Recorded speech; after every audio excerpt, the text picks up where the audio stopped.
Hello and welcome to Walk and Talk. The date on the alien calendar is 314111 M. And that means the date on the Gregorian calendar is, Wednesday, August 9th, 2023. Um, so today I would like to talk about a story that's in the works. I'm going to try to get a few ideas out there. It'll be called Diverging, um, or the business of diverging. I've noticed that people people talk about neurodivergence, but they don't actually talk about diverging. And I think it's a very interesting thing that sets my story apart from the other stories. The idea that I'm actually getting farther away from the norm as time goes on. Um, kind of this, kind of due to my own focus on originality and invention, and my non-reluctance to be separate from other people. This a lack of a desire to fit in at the cost of changing my behavior.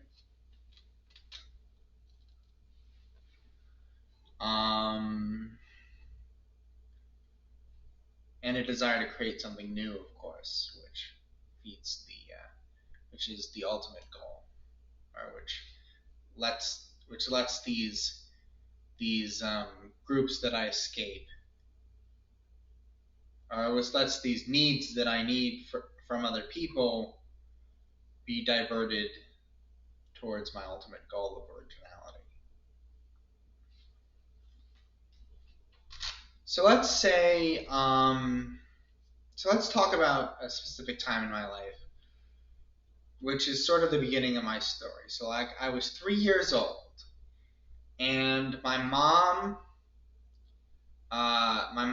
was divorced from an incident that happened when she was 2 months pregnant with me. I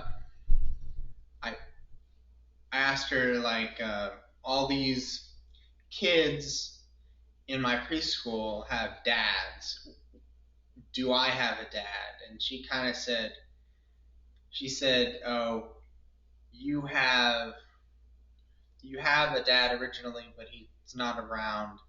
He's your, so she called him my sperm donor, which is not accurate because they were actually married until I was 2. Prior to that, she had told me that I should think of God as my father. So I was more in tune to I was more in tune to the world at large before that. But then I noticed my mom was starting to date again, and she had this boyfriend who started coming to the house frequently, and they would, do boyfriend girlfriend things. I One day, I don't know the origin of this because my mom really tells the story, but I had been hiding under her covers, and I caught her with a guy's dick in her mouth. And so she sees me there, and she pulls me out, and she says, "Oh, don't worry about what we were doing here. This is just something that close adult friends do." And I was thinking, I want to be an adult. Uh, do I have a close friend? And it turned out I had this close friend in my preschool class who he was, I'll call him Lowell because that's the online word for boyfriend one. And Lowell was a 5-year-old who got held back and was in the 3-year-old class. Um, he he had one time my mom had caught him trying to kiss me when I was, and I was trying to hold him back, but apparently I kind of realized that that was reminiscent of the same sort of thing. So me and Lawal went into the bathroom of the daycare center, and we replicated the event. I think somebody. The way I always imagine it is that I claimed that I peed in his mouth, but what actually happened is my mom says, or what my mom remembers is that when I was 6, at double that age, I told her that he peed in my mouth, and then the daycare staff didn't know we were in there. They got us out, after they had gone to some event and come back, and we were in the dark. And then I apparently got this idea that this was some terror. Somehow they got the idea across to me that this was a terrible thing, and I kind of, and at that point that's where I got my originality idea. I got the idea that so sort of imagine it like an adult tells me that this is something they would do, and then you do it, and then the adult tells you that, or the other adult tells you that this is not something you should be doing. It's a case of the idea that if you do exactly what the adults tell you about, it's terrible. But if you do something that's creative, because my mom was very creative, she would encourage me to do creative things a lot, like art, like crayon drawings and sculptures, and so I thought if you're creative enough, you can do something entirely original, and then if you do something entirely original, it doesn't break a rule, unless of course they just make the rule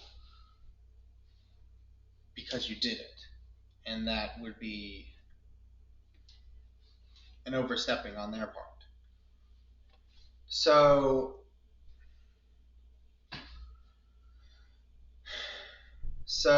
this was elaborated when I was 6. I won the award most original for my Halloween costume of a Triceratops.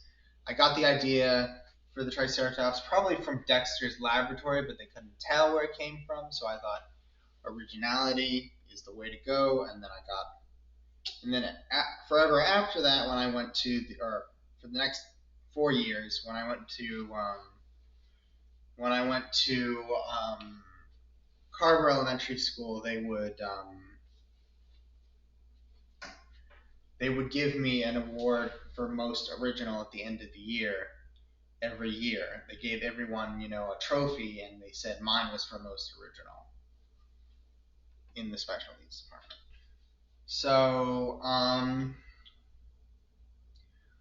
So this is one of a whole slew of things that I call the hierarchy of ages, or 2 of them. These are some things that I call the hierarchy of ages. It is a a series of ages in which I tried something entirely new. But I want to skip forward to the metacamp parable. So this is what I discovered in kindergarten. In kindergarten, I was taking this originality doctrine very seriously, and I was doing math the way that you normally do math, looking at the board for the problem, doing it on paper without paying any attention to the board, and seeing if I got the same answer. And if I got the same answer, I would use my method. And this happened in pre-K. It was very successful. I got a very good grade doing math my way, and coming up with a way that gets the right result. But then when I went to kindergarten, I was still doing math my way, but the way that they were asking you to do it now was drawing directly on the way you're supposed to have learned before. So I ended up doing very poorly in kindergarten math. And this kind of set up the system in my life where the way that I'm doing something works at first, I become attached to it, and then when they tell me to stop doing it, I'm attached to it. It's a part of me. It's something that I use to measure my originality. So I can't get rid of it, and eventually the behavior will get me kicked out of what I call the camp. The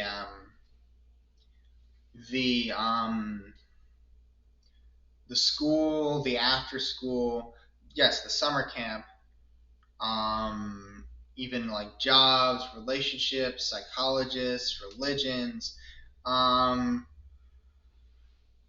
But not only was I getting kicked out of the camp, I was getting kicked out of the meta camp.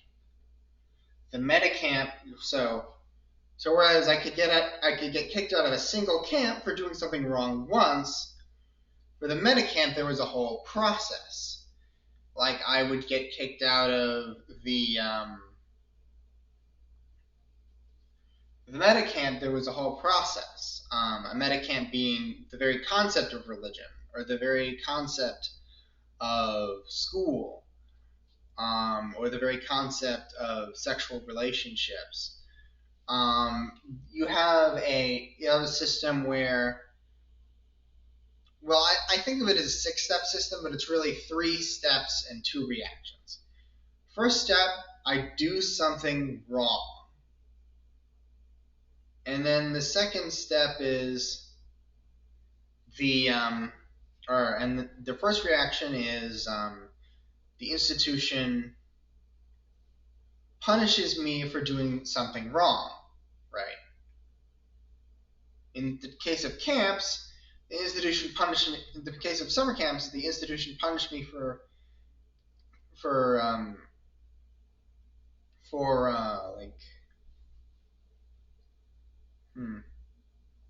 usually just doing random things, like leaving a like saying hell in a religious camp. It was a Christian camp, and I was Jewish, and I was kind of resenting them for trying to include me in a different religion. They punished me for that by kicking me out in that case. But then I specialize in the punishment. That's step 2. I say, you know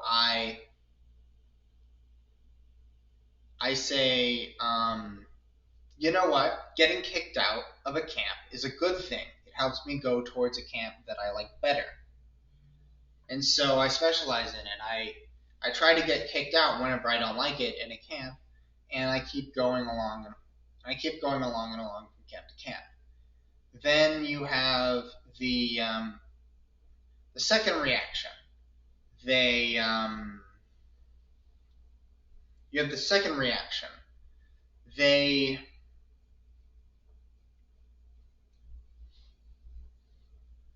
make the punishment more severe, and then in the final stage, I fear a more severe punishment, and I leave the meta camp entirely. So the so like in terms of camps, I just aged out of camps, and I couldn't go to sleepaway camps, or I wasn't able to go to sleepaway camps because my mom knew I would try to run away from them, and I wasn't allowed to go to camps for my interest in electronics because my expectations of those were super high, and my mom knew I would run away from those. I wasn't allowed to go to. I wasn't allowed to, and then and that was around like 12 or that was around like 16 or 17, and then I really enjoyed my summers of. And then by the time I was 16, I was really enjoying my summers of just biking all over town. So this happened with religion as well. I At first I went to the synagogue, and I would say, and I would kind of make fun of things I was learning, like that shalom meant hello, goodbye, and peace. I never heard of aloha at the time, but I decided that this was ridiculous, and I came up with this alternative thing called belugada, where the word belugada means every word in the language, and you just talk belugada, belugada, belugada, belugada, belugada, belugada, belugada. But and then I was subverting teachings, and when I was 6 years old, I started, getting in trouble for being silly in Hebrew school. So they kicked me out of Hebrew school, and then or 6 or 7, probably 7, and then I continued to go. Actually, maybe 6. I continued to go to the synagogue for holidays until my stepdad came along. And my stepdad was an atheist, but he was, he wasn't Jewish to begin with, and so they didn't. So my parents saw the need to raise me as an atheist. I left. I was taken out of the synagogue altogether, thrown into this thing called ethical culture, which was which is a religious or which was sort of the mythos of a religion, or actually no, it was the morals. It was parables and things. It was like children's books, parables, but it was without the belief in God or the afterlife or the idea that these stories were true, just that they were moral. And I was hated that, especially when I was 10 and my grandma died, and I was really in need of a concept of the afterlife, which I started to develop on my own. This concept of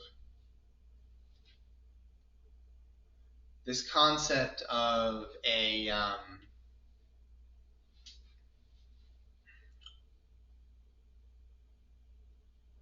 this concept of a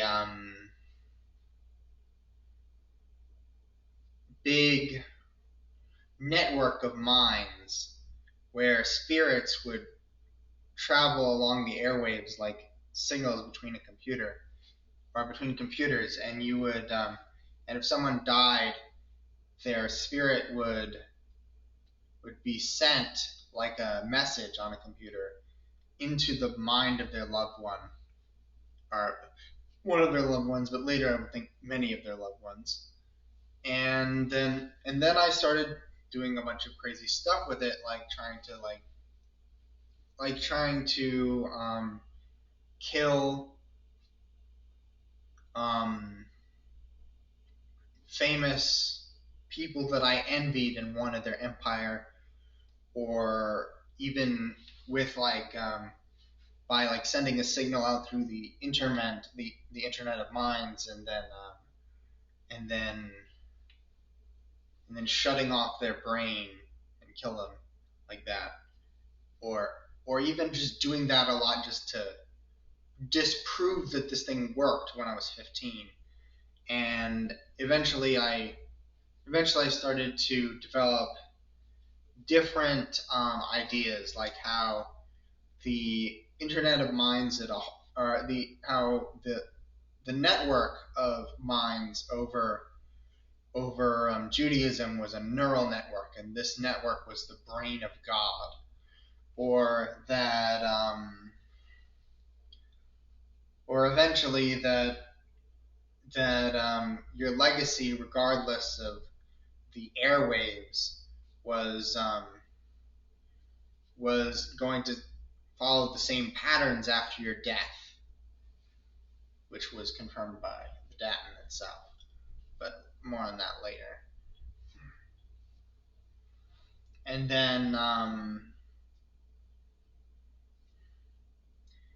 then people would. I didn't have anything I was going to say about it. So then you have I think the six major metacamps: psychology, religion, um, the six major metacamps: psychology, religion, work, hobbies, sex, and parents. Or work, hobbies, family, and family of origin. So with family of, so I'll go through all of them really. With with psychology, I was exposed to psychology at a very young age because my mother was a psychologist. So I continued to go to different psychologists and work on different things. First, I did play therapy, which I wasn't really invested in. I didn't know what was going on. They would just write stuff down and they wouldn't tell me anything. So then I started trying to write stories and write ideas that I wanted to, and write down what I believed was my actual problem. And that's where I came up with the IA thing, where I come up with, or my problem is defined by coming up with every idea on my own and just seeing if the teacher got the same result. And and and then that psychologist retired, or that psychologist left me because I turned 18, and my and a new psychologist showed up, who was just, actually a new social worker showed up, and he tried to lead me on his designed class, which I didn't like, and I had a huge breakdown. And then because I kept trying to, change his ideas into my own ideas, and he didn't know enough to guide me on how to do that effectively. So I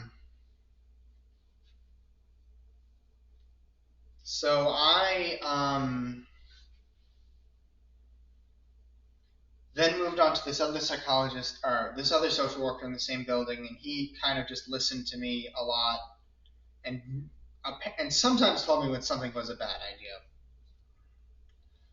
But eventually, I left him too.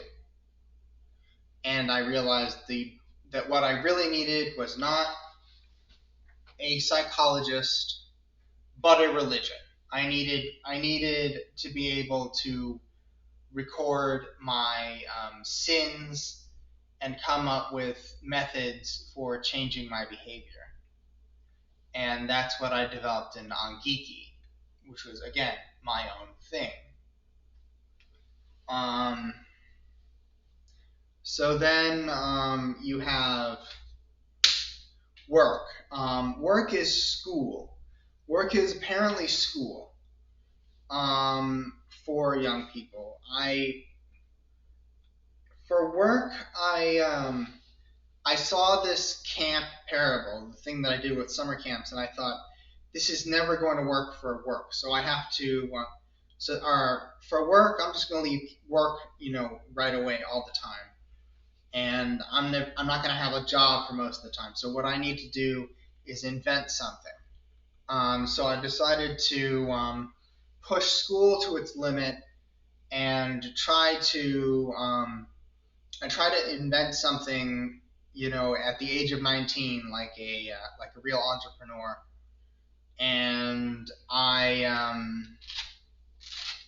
then I had that breakdown that I talked about earlier, and left school. Actually, I did this every sophomore year. I did this sort of in I did this at the age of 3. I did this at the age of, well, I didn't do it at the age of 7, but I did it at the age of 3. I did it at the age of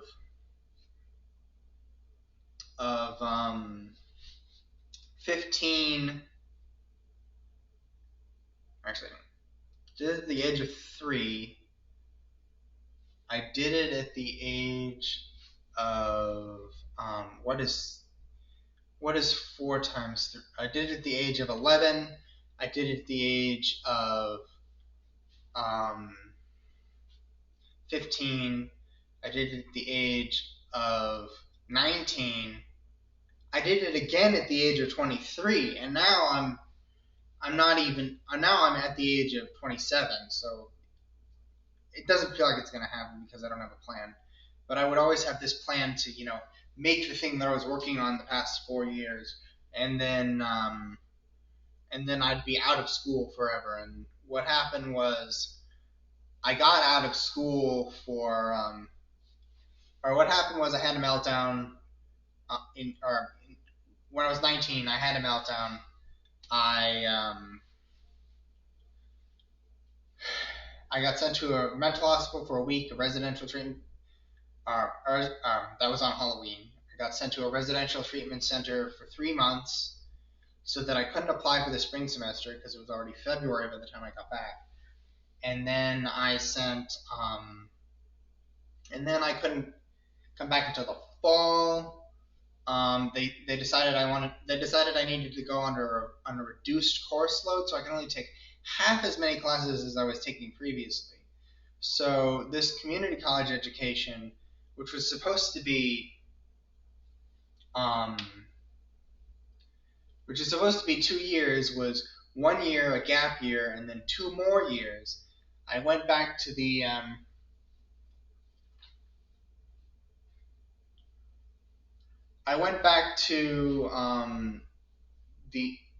after I finished the community college education, I went on to 4-year college, did the same thing again.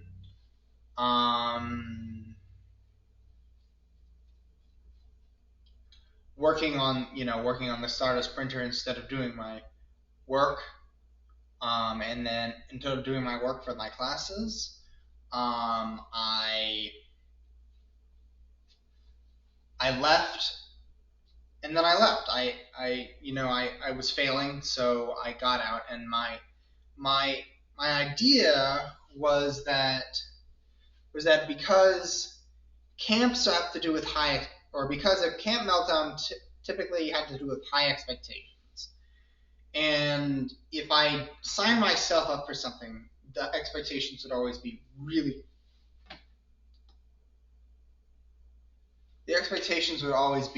really, really high. And so if I set, and so that meant that well, in order to get motivated to sign myself up for something, expectations would have to be high. And so that meant that I could never sign myself up for things, and my parents just decided to not sign me up for the school anymore. So I was out of school. That was the last time.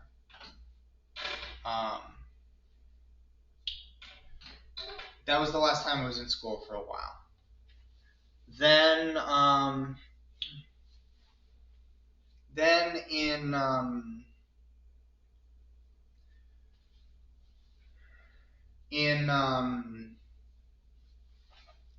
in the what is it? The play area. We had this. I had this thing where I learned. My stepdad came along when I was 8, and I really liked his use of electronics in his audio projects. He would make his own, or he would make components of his own stereo system, and then hook them all together and play music on them. I thought I could use this idea for my inventions, and also use my inventions to isolate myself from other people, so they wouldn't be use my inventions to isolate myself from other people, and provide all my needs in isolation, so I wouldn't have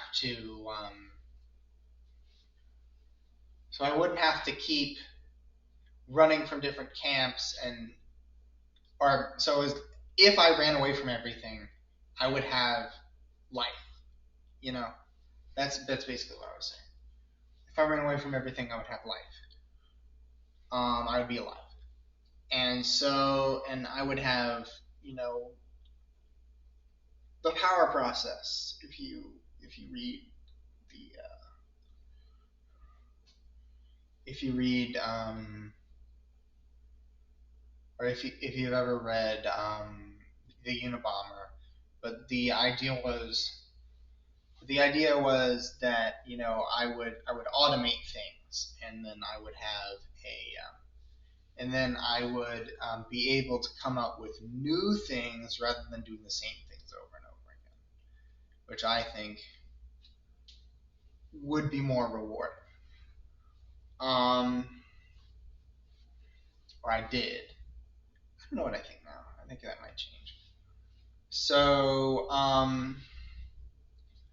so the first thing I did was buy a bunch of electronics kits, and I made a bunch of electronics kits. But then one day I made this kit where it said it was a where it had chips that you're supposed to hook together, but it didn't have like a disk. It was all digital. It was all solid state. So, but I think the reason that I didn't make it work was because it told us that um, you had to put grease in the gearbox, and I was kind of like, grease? That's an oil product. I don't want to make. I don't want to use oil, so I didn't put any grease in the gearbox, and it didn't work. That was, and then after that, I decided I'm not making any more of these robot kits. If I want to, if I want to make something, it's going to be my own original creation, because I really love, originality. And of course, my parents would buy me more kits, and I would just let them sit on my shelf because I was only trying to make original things, and and this was around the time I was 12, so and then when I was 16, or when I was 15, 16, and 17, I went on my bike and I went to buy some of my own.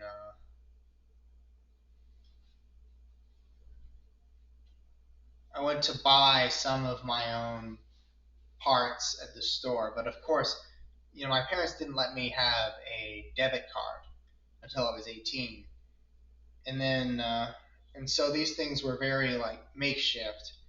And then by the time I was 18, I had gotten into this idea that the only thing that could make my inventions was a nano it was a ball of nanobots that I called the KAP. And the ball of nanobots was something that was so outside my ability to create with things that I could buy, even online, that I just stopped. And by the time I was 19, I never sketched another design again. Or I rarely did. I don't know. My sketches do not mainly contain electronic designs anymore. They did when I was 8, and they a lot of the time did when I was 16, but they just did not anymore by the time. But when I turned 20, they were just not electronics anymore. Um, so then you have um, then you have family of origin. Or actually, let's go with family, not family of origin. What happened to my family, or what happened to my significant other quest, or my love quest, was that I had that Lowell in I had that Lowell when I was 3. Um, after I got in trouble for what we did, I hated him with a passion. But so he wasn't around anymore. I remember kissing a girl at one point there.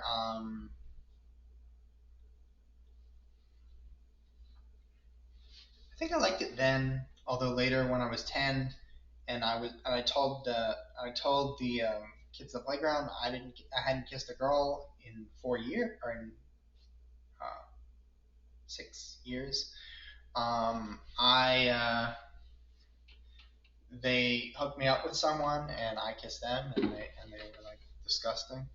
Like her spit was like guacamole. It was like warm. It was like warm guacamole. It was thick and gross. Uh, I but of course that was a French kiss, which I asked for because I didn't know what it was.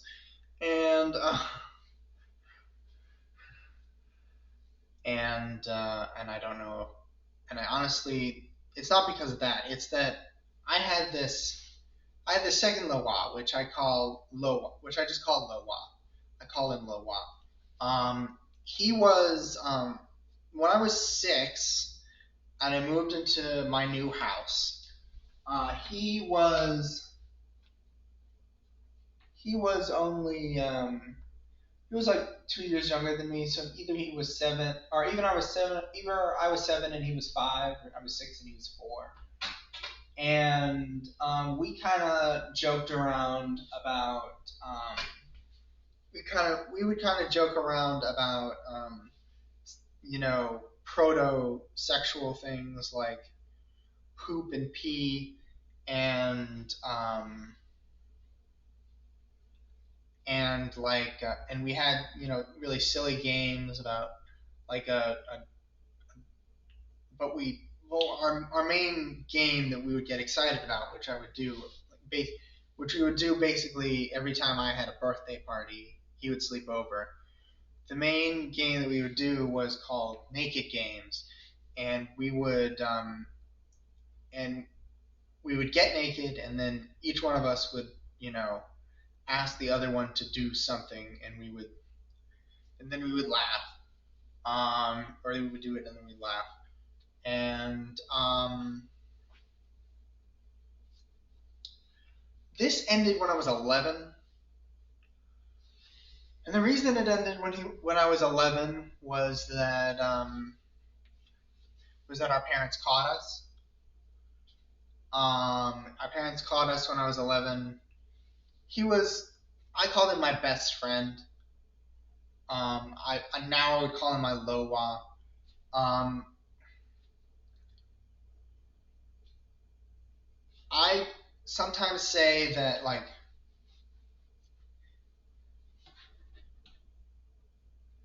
I say that we did, I've done similar things with later people, but the main thing about that was that my best friends after that were not people I had, those kind of relationships with.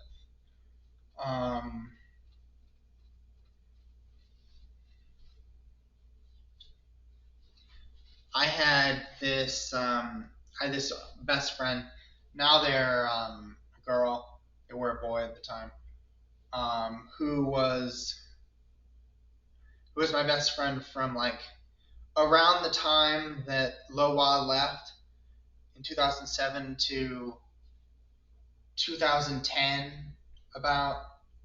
And then in 2000, and we never did anything.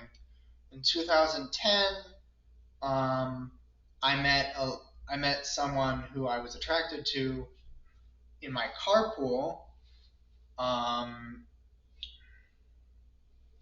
they they started out as a girl, uh, and they were. At first, I wasn't attracted to them. I just thought of them as kind of meh. And then, I, like, found out they were a lifeguard. Um,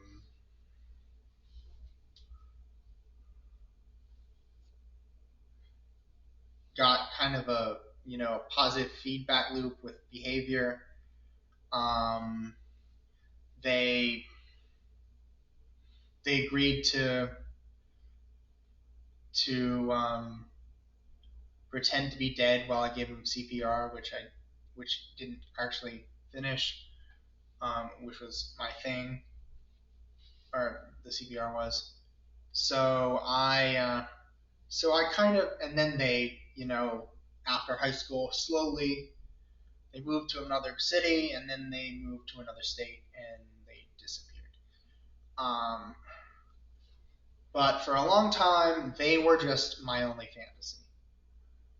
Or not my only fantasy, I'm like 50%, but the other 50% wasn't one person. So it was kind of a,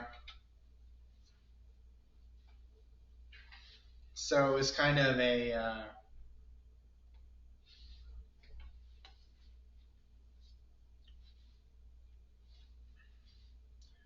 so it was kind of a point where I wasn't really, my actual, so I had these sort of weird relationships. I didn't have, like, an actual girlfriend or boyfriend. I most of the time I was thinking, I want someone who I can do my thing with, who's mainly my friend. But I don't want to be unfaithful. I want to have a monogamous relationship, but I don't want to live together. And the reason I didn't want to live together was because, or I didn't want to see them every single day, was because I had a lot of trouble with my parents, and so I thought, a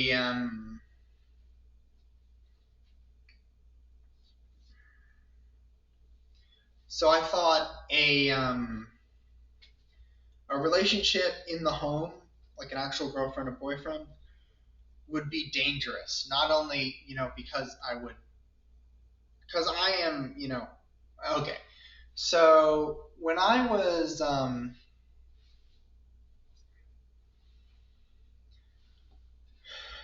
so I hit both my parents, in up until the age of 23, and the reason that, and people think, and my mom is always looking back and saying, "Oh, you got violent when you were 8, or when you were 10, or something." But no, I was definitely violent the whole time. It was I think violence is inherent to boys. I think it is. And honestly, the punishments were just, and honestly, my parents were just weak punishers, and they could not get it out. I think the only,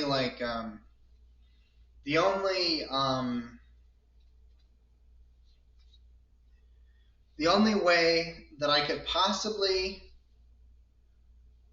or I used to think the only way that I could possibly stop is if somebody hit me back, because I was walloping, and I was just not I was not causing any bruises or bloody noses or anything. So I would think this is so I would think this is okay. This is just a superficial thing. And eventually, when I was 23, it gave my mom a black eye, and she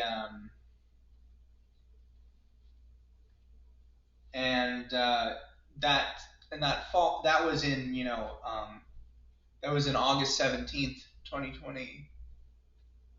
Actually, no, sorry, August 17th, 2019. August 20 uh, August 17th, 2019.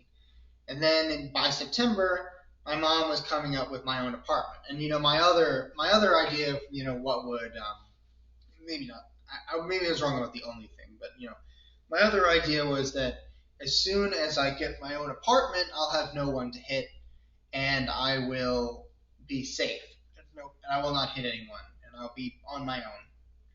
And so my mom got me my own apartment when I was. What is that? Looks like a ghost.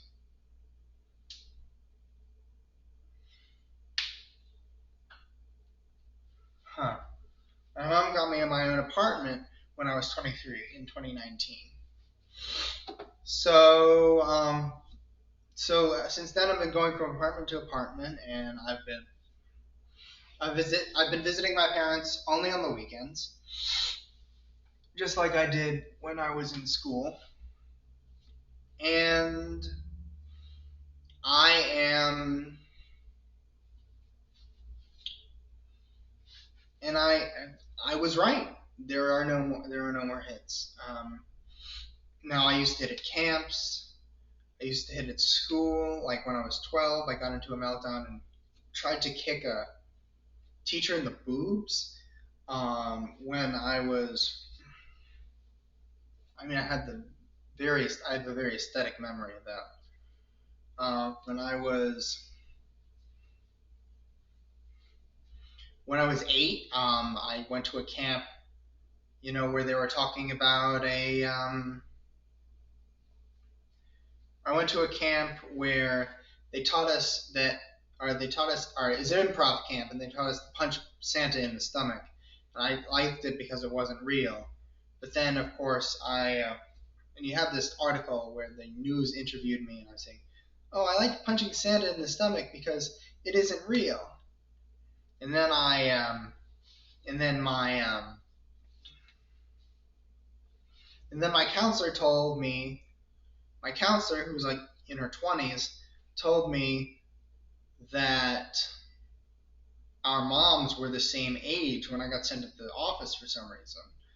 And I really did not like having a mom the same age as a counselor, considering that, well,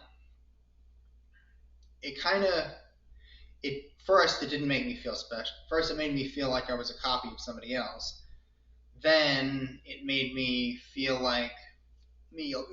envious, because when I was 9, the age I was that currently then, or when the counselor was 9, the age I was currently then, um, her mom would have been young, and she would have had a much more she would have had like a much more capable mother. And so I kind of they were both 49, you know, right, 49. And so I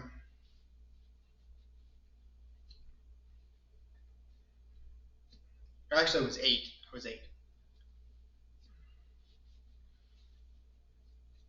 What I'm saying is I had a lot of hits before then. I hit a lot of people, and then it just it went away mostly through the efforts that I was asking for all along. I wanted my own apartment. I wanted my own income. I wanted I wanted my own passive income. I didn't get inventions, but I got a pretty good income off of my, or I got a minimum livable income off of my trust fund. Um,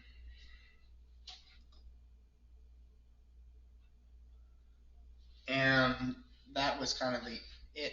But I had nothing. I had no job. I had no significant other. I wasn't living with anyone. I wasn't in school.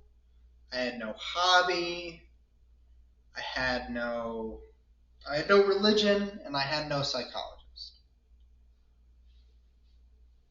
The other now this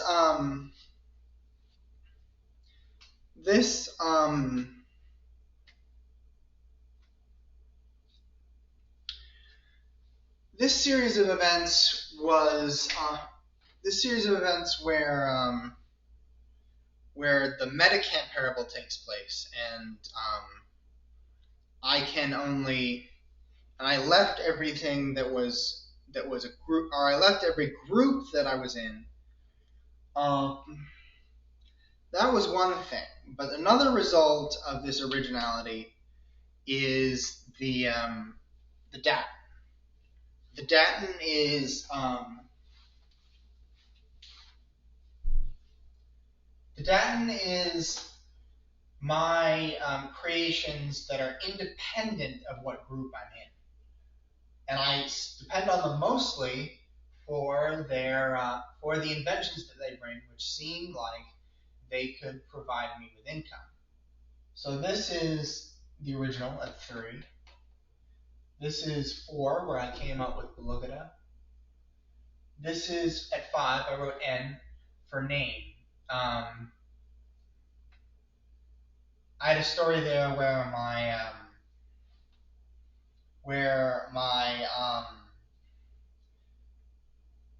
or I had a classmate named Danielle. She didn't know, or Danielle, and she didn't know how to spell her name right. She wrote Daniel, so I would write Dan, and so, but I didn't write Dan forwards because I'd just been to Hebrew school, so I wrote Dan Nad. I wrote Dan backwards.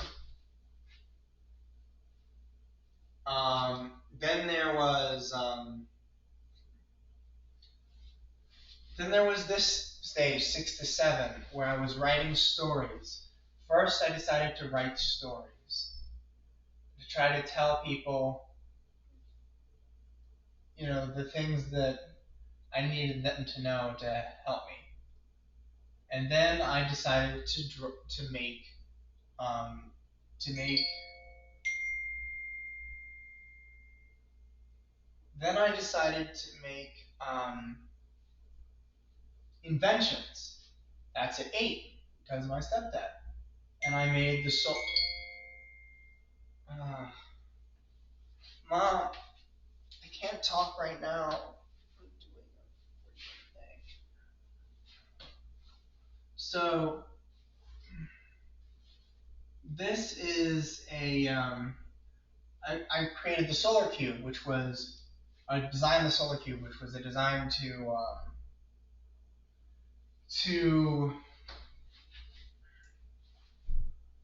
which is designed to produce energy when I was camping out, so I could be away from my parents for long periods of time. and it was sustainable. Um, then I then I activated my thing and activated my worldview and ran away from all the chaos, as as demonstrated by this drawing of a fort and someone leaving. I I I use these stories to create my plan of becoming a YouTube star on Mess of Comedy. Then design the Stardust printer and the personal infrastructure module as agents of the Kant parable, and as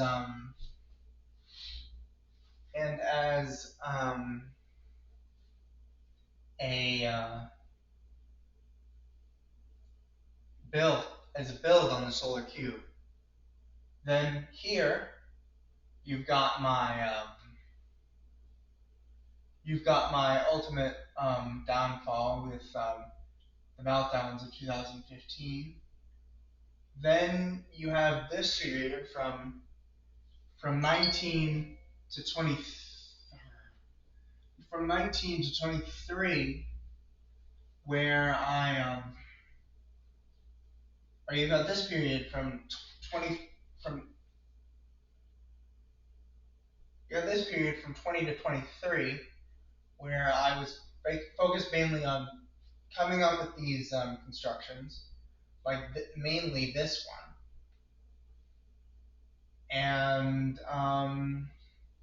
and at this current point, we are in the 24 to 32 religion stage, which exists somewhere around here.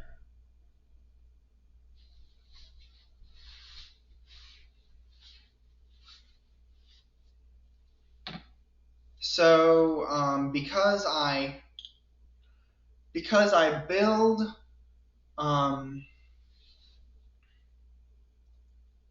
because I build up these ideas without any help, at the end of the age, because I build up these ideas without any feedback, at the end of the age, I try to get all my feedback all at once, and this leads to a breakdown. Usually because everything gets tried all at once. And this is instead of trying each individual step. These usually follow a pattern called IIEE, or Inquire, Inspire, Empower, Envision, where the first thing, well, you know what, I'm kind of overturning IIEE now.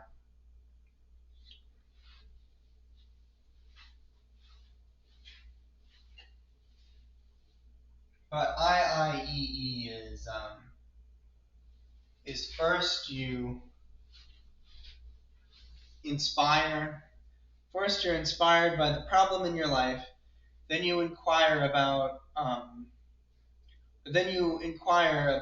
a construction to figure out, what you're. Then you figure out what you're doing. Or you figure out, what the structure of your problem is. Then you empower. Something comes along in the middle of the age to kind of give you a tool that you can use, and then you envision. You come up with the thing that you're basing the age off of. In the current age, I am using I'm using Angihi, my made-up religion, to overcome the breaks that or overcome the breaks, meaning the law breaks that I have accrued over the years. Mainly the hitting, well, it's actually just two things, and one of them isn't real. It's the hitting and the idea that I'm sexually deviant. I think that I've gotten into a lot of trouble with myself, thinking that I'm groping people when I'm really just stimming and bumping into them by mistake. Um, and a lot of things like that. And I'm thinking that and I've called that one a delusional break, and I've called hitting a stopped break because I haven't hit since not 2023. I said that in a previous video.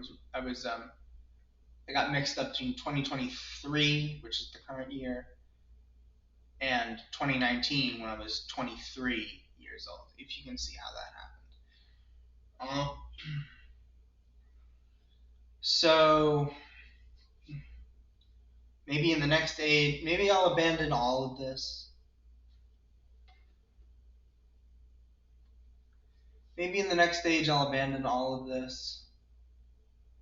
Maybe I'll go back to I have gone back to school. That's what I've done last year. And I got a quarter of a grade done. But I have gone back to school, and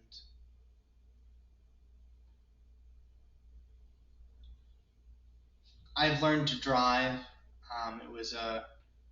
It was a hard road because when I was 14, um, when I was 14, I learned. When I was 14, I lied and I told a girl that I wanted to date, that I could drive, and then I didn't pick her up for a date, which she was mad at me for. And at the time, my solution was to say, "Oh, I never want to drive. I want to create a." When I talk for a long time, it does something to my nose. So so I said, I never want to drive. I want to learn how. I want to create an alternative vehicle, like a green vehicle, uh, a solar cube of a vehicle, and then I want to drive. I want to learn to drive that before I learn to drive a car. So then I did create some shoes when I was 17 that have them.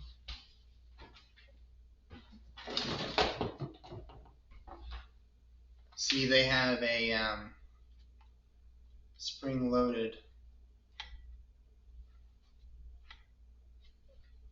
a bungee cord loaded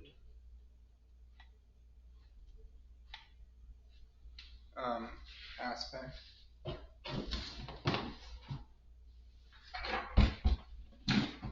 And that counts as a vehicle. So I drove that, and then I tried to learn to drive a car, but by the time I got behind the wheel at 17, I failed the driving, or I failed the test to get a learner's permit that you have to take as a minor, because I couldn't get the muscle memory right, and I really have a problem with that because of my disability. So I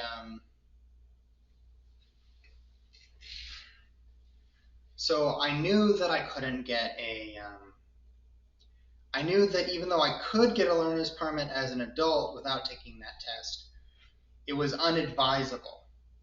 So we had to wait years and years and years until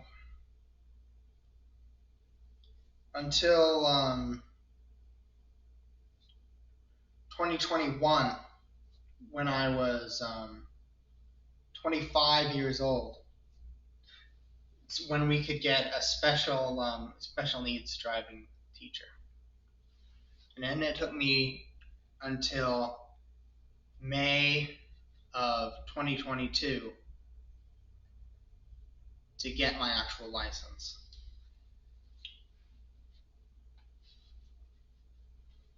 But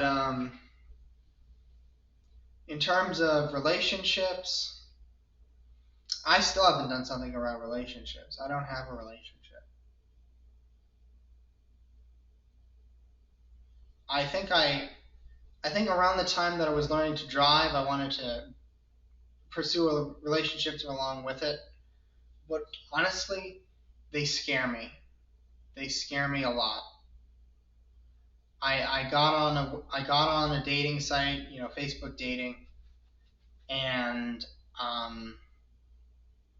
even though I learned to drive, I was threatened by this idea that I could become close to someone in my home and then most likely hit them. So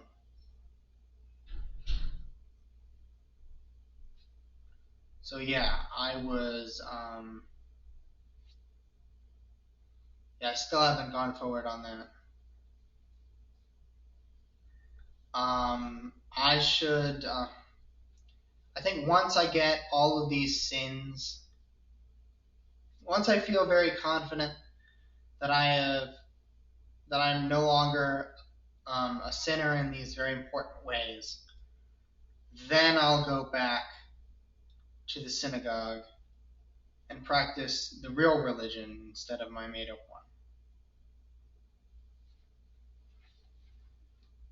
one. See you in the future, Future Dad.